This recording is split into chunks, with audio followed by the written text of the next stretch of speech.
Hi everyone. So this video is gonna be more, I guess of me kind of venting about something. Not really any, I don't know. I mean, I don't think there's gonna be really any advice here or like a moral at the end. I think it's more just venting, but I don't know. Again, like this is kind of just me going off the top of my head in this video. I've been kind of doing that more recently, just kind of thinking as I go. But the other day, last night, when I was going to sleep, I was kind of thinking about something, um, and that's, I guess, about, I guess, like a loss of innocence early in my life. Um, Losing that childhood innocence way before I should have. And I feel like, I don't know how common that is, but I think, as the world has changed, um, people today, I feel like there's a very, people are either losing their innocence too early or too late. People are being too sheltered or not sheltered enough, I guess, in a way. But I guess what I mean is, so when I was a child, probably about maybe somewhere between 9 and 10 years old, I had seen a video that I should not have seen at that age. It was, it was a live leaked video of someone pretty much getting their head cut off, and that had changed me for the rest of my life. Um, at that time, I've talked about this, I've gone a little bit more in depth about this in my OCD video, but, at that time, it had, well, I had, all throughout my life, I've had pretty bad morality OCD. So, at that time, I viewed the world as very black and white.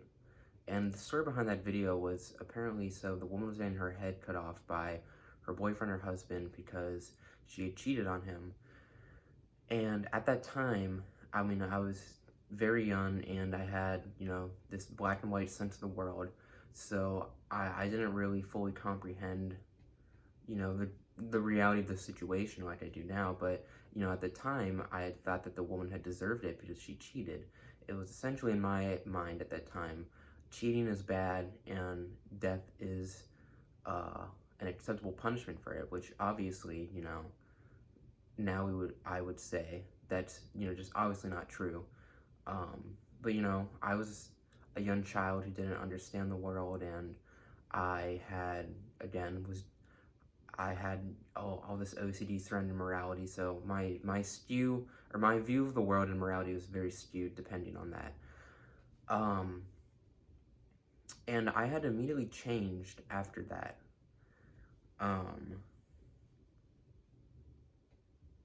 I think I immediately knew that that was a wrong idea to have, but I felt like it was too late to take it back, that idea. And I lived up until I was probably 14 years old. So that was a lot of my life that I lived, feeling very depressed about myself, because I thought I was a horrible person for that. And I would, I had rituals where I would, have to like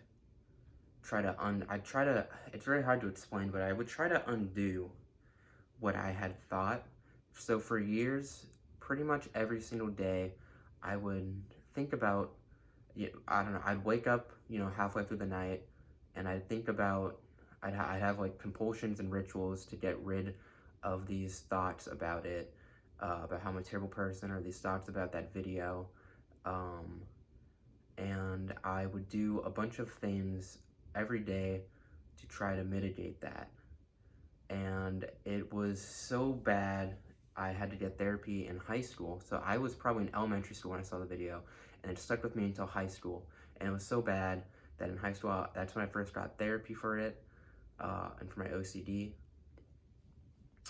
But I was also very depressed about other stuff, that I would also, other stuff in my life in my early childhood also contributed to depression at that young age, and low self-esteem, and all of that. I'd also, I guess the theme of this would be, it's all surrounding morality OCD. So some other stuff would be, I think that was the worst of it when I was a child. How much that affected me, and I feel like it's understandable how that could affect someone. Um, but I was affected by very stupid things too. Like I remember when I would, there'd be modders in video games who'd give me modded weapons or items, or if I ever cheated on an online game or something. Uh, for some reason, for years, this is also, it started when I was in elementary school, very young, probably like 8, 9. For years, probably up until middle school, maybe end of middle school, I had also felt terrible with myself for doing that in a game. And I had become depressed over that. And that made me feel like I was an awful person. So I was trained from my OCD from a very young age to have strict morals, and if any of them were broken, even if they weren't that bad, I would pretty much become extremely depressed about it. And when I think back to my childhood, I was not a happy kid. I was a very sad child for most of my childhood. Um, I think up until I was 7, I was not moderately happy. But after that, when I think back, I can't think of many times where I was happy. Um, yeah, I'm trying to think. I mean, there were happy moments for sure. But I even think of the happy moments, and whenever I became happy, I was immediately sad again because I was reminded of what I believed to be how much of a terrible person that I was. And so, some of that is still stuck around. Like, there are remnants of that, early childhood depression that have stuck around.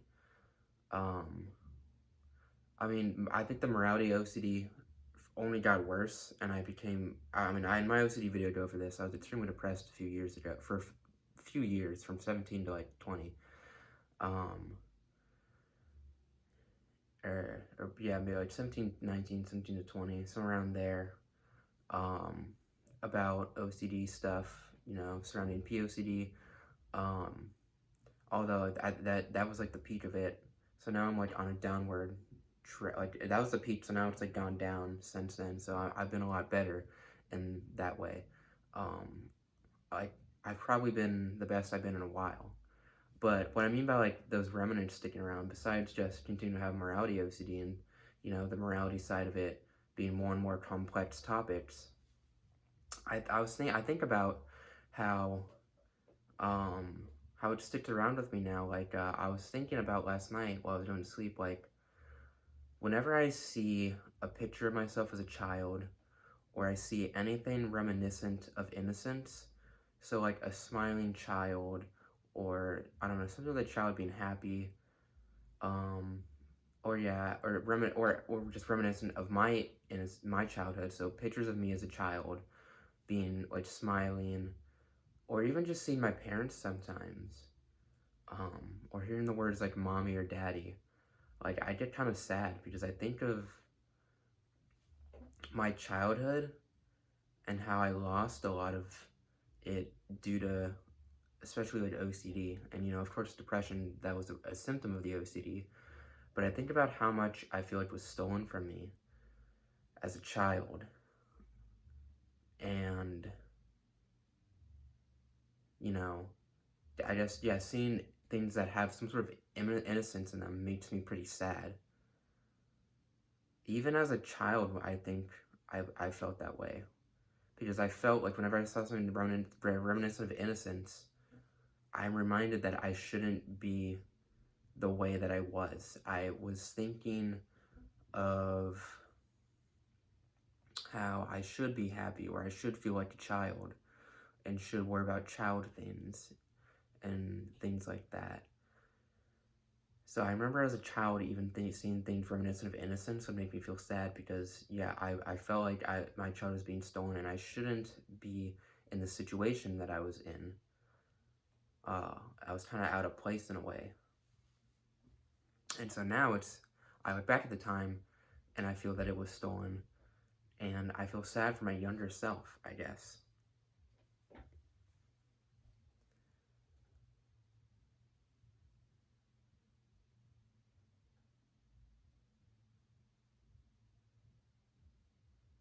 And that's something I guess, I don't know if that'll ever go away. I think it's just a part of me because I feel like I lost my innocence at such a young age.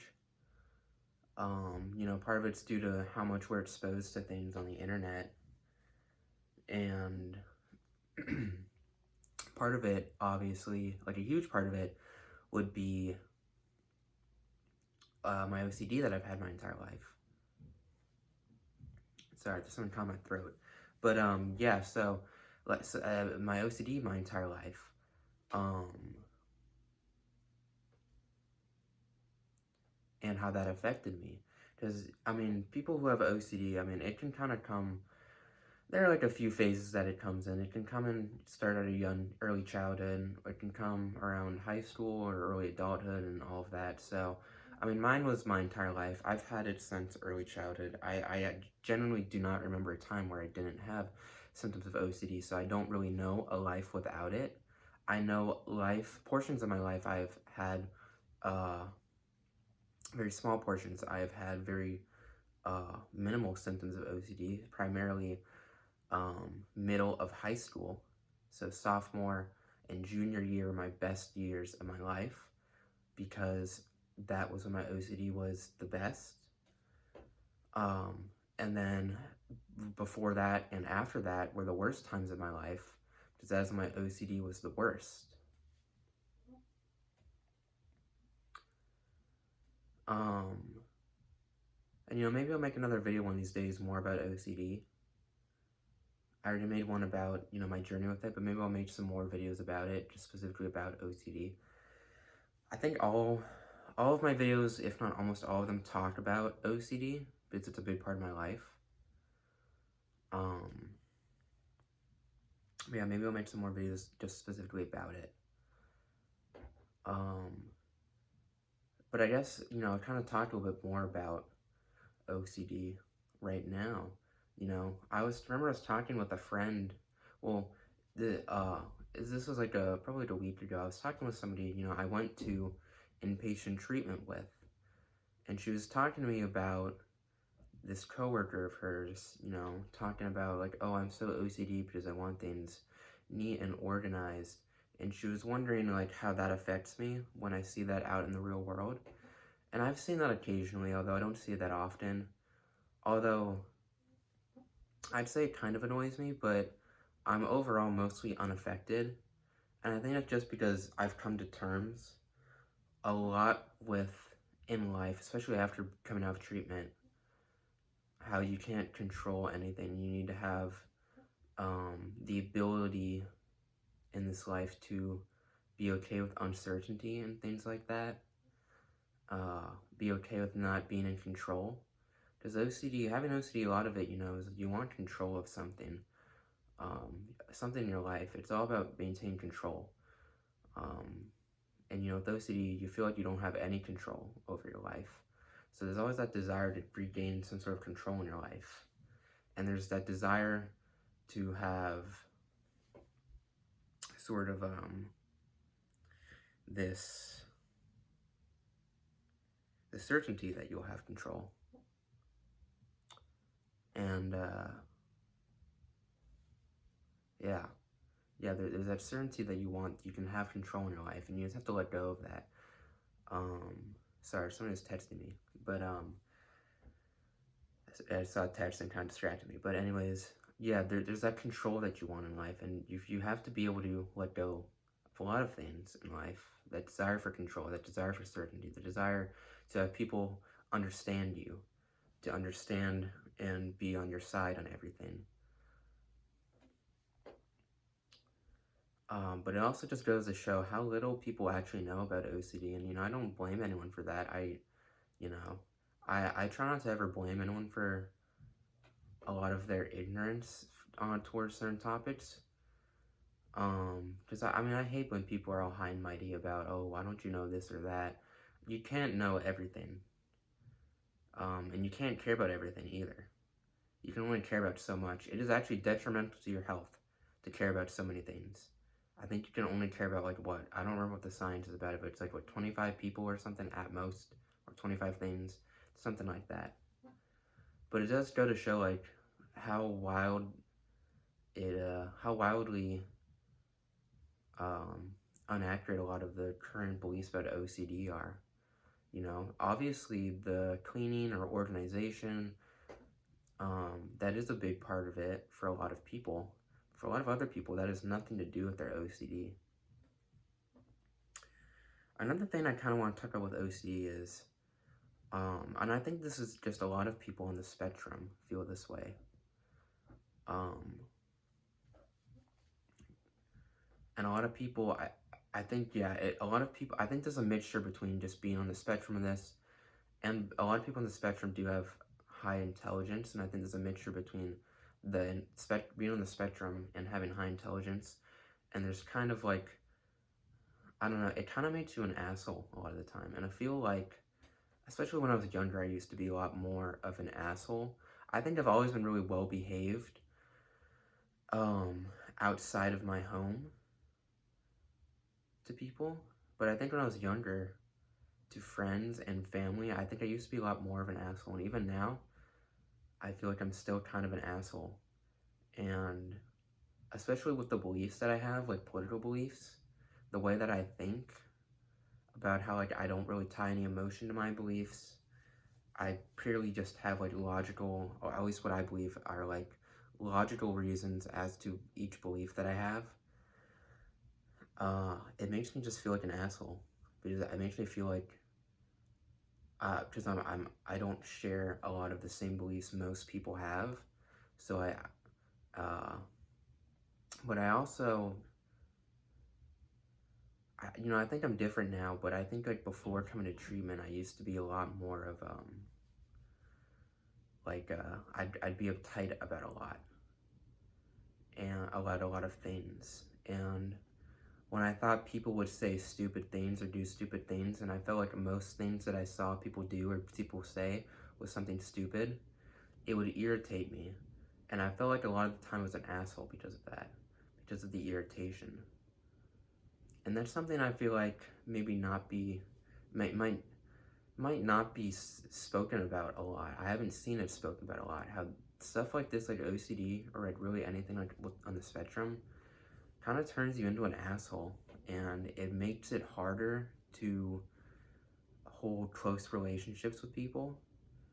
Um, as a part of my OCD, like, um, I don't really have as much empathy, I think, as a normal person has, and that can be another trait of being on the spectrum as well, is just I don't have as much empathy or sympathy for people, I think, as a normal person does. Because I see the way I see things often, and this is like a double-edged sword, like this works, this,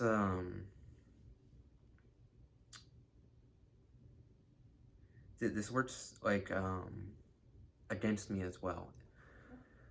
But I see most people's problems and most people's suffering, including my own, as a symptom of, or as, I guess, like a byproduct of a bad decision that I've made or that they've made. And I have a hard time being sympathetic for a lot of people because I think I feel a lot of people's the consequences of people's actions. I see a lot of people today, and they don't take accountability for their actions. And I see their actions, and I see that most of those undesirable consequences that they're suffering through are a consequence of their stupid actions, I guess. There's for not so great way to put it, but I think a lot of our problems are done by ourselves, are caused by our own actions, and we are the root cause for most of our problems. And so I have a hard time feeling sympathy for myself or for other people a lot of the time because of that.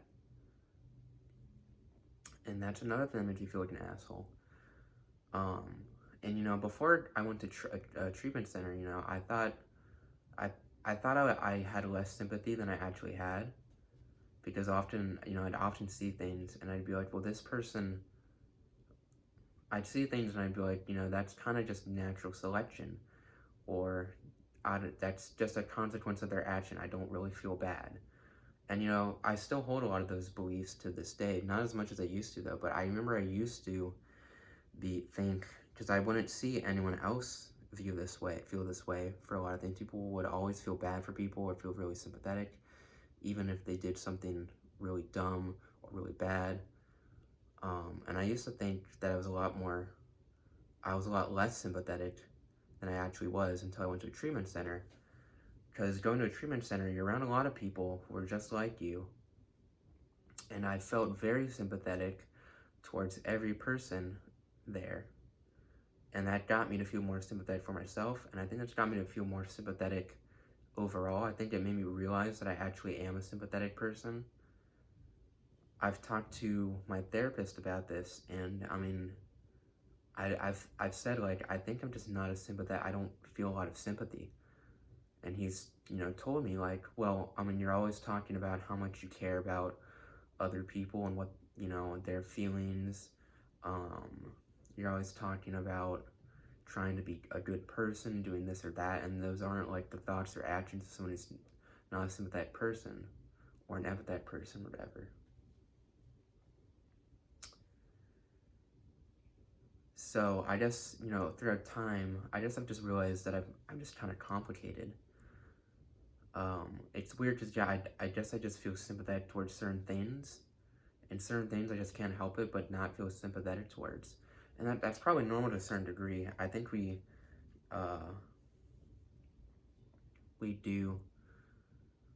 probably all like that in a way. But even like in my abnormal psych class, like the teacher's all about being kind and sympathetic, and she's always like, well, if you can't feel sympathy or empathy towards people, then you shouldn't be a therapist, which I agree with. Although I do think there are certain ways of expressing sympathy and empathy that some people won't think are sympathy or empathy, yet sometimes being harsh truly is the best way to show your empathy for people, because it's tough love. You're trying to help them out by being real with them. But I don't know, I just like some of the things that she cares about and feels all the sympathy and empathy towards, I just do not really care that much about. It's just something in me that I don't really, I don't know. She seems to care about like everything, and I can't really care about everything. I just don't have the capacity to. And I wish I could think of an example, but like I can't remember any like specific thing she said, but it's just that vibe she gives off. I think some of it's political too, because I definitely know what her political side is, and I know that I definitely am pretty opposite towards her. So a lot of the things that she cares about, I would not really feel sympathy or empathy towards or really care about as much. And I think as a society, we try to make that a problem, but I don't know. I don't think it is as much. I don't think it's wrong to not care about everything or everyone or show sympathy or empathy for everyone or everything. I think on the contrary, it's actually wrong to care about everyone and everything, or sympathize for everyone and everything. I think there are things that should not have sympathy or empathy, or should not have as much as we give it, and are more gray than they are white. If that makes sense. But anyways, those are just my ramblings. I don't even know if half of that made sense. It makes sense in my mind, but obviously it might not make sense to other people. But yeah, those are just kind of my ramblings about that. So trying to think of like a song of the day. We'll go with Fiction by Avenged Sevenfold. Yeah, that's it. Thanks.